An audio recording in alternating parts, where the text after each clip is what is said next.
Daftar lengkap tim babak 8 besar Liga 2, 2021.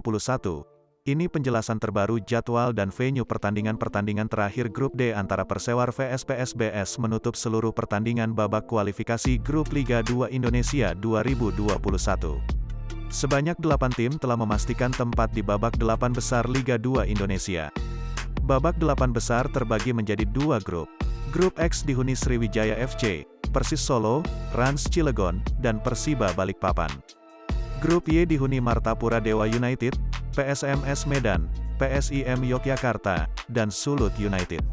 Sebanyak 8 klub ini rencananya akan bersaing merebutkan 4 tiket ke babak semifinal mulai pekan depan.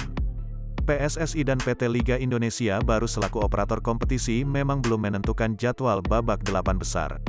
Sekjen PSSI Yunus Nusi dilansir dari ligaindonesiabaru.com menyebutkan, kepastian jadwal kemungkinan diperoleh pekan depan.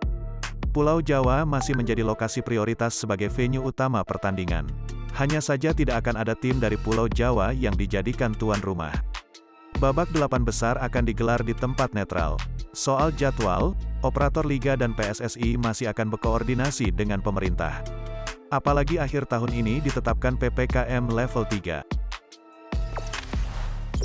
Jangan lupa subscribe, share, komen, dan like ya!